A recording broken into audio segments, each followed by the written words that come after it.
انہوں نے D G I S I کو صرف ایک ہی کام دیا ہوا ہے اور وہ یہی ہے کہ آپ نے میری ایکسٹینشن کو محفوظ کرنا ہے اور جو پاکستان ڈیموکریسی ایکٹ آ رہا ہے اور مجھ پہ ذاتی طور پہ جو پابندیاں لگنی ہیں اس سے مجھے بچانا ہے، اور اس کے لیے آپ کو جتنے وسائل چاہیے، جتنے جو کچھ چاہیے وہ سب کچھ آپ کو حاصل ہے۔ آپ جہاں جائیں، آنا چاہیں، بلانا چاہیں، کرنا چاہیں، کھانا چاہیں، پینا چاہیں، کسی کو دعوت کرنا چاہیں، سب کچھ آپ کو حاصل ہے جی۔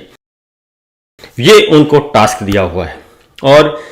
اس ٹاسک کی وجہ سے ہو کیا رہا ہے؟ ظاہر ہے جب D G I S I کو چیف آف آرمی سٹاف ایک ٹاسک دیتے ہیں اور ان کو نمبر 1 ٹاسک جب بھی میٹنگ ہو، اور وہ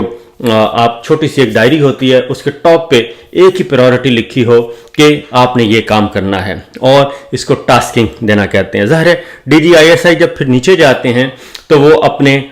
ڈی جیز کو، جو مختلف ونگ کے ڈائریکٹر جنرلز ہیں، ڈی جی سی ہے، ڈی جی بی ہے، ڈی جی اے ہے، ڈی جی ایم ہے، ڈی جی فلاں ہے، ڈی جی فلاں ہے، تو ان ڈی جیز کو پھر آگے وہ D G I S I آگے ٹاسک دے دیتے ہیں کہ آپ اپنے اپنے شعبے میں یہ کام کریں، اور یہ ہمیں ٹاسک ملا ہوا ہے۔ تو پورے کا پورا آئی ایس آئی جو ہے، پورے کی پورا سیٹ اپ ایک انٹرنیشنل آرگنائزیشن ہے یہ، اور بہت مؤثر ادارہ ہے۔ اس سب کے سارے ڈی جیز جو ہیں، تمام ونگز، وہ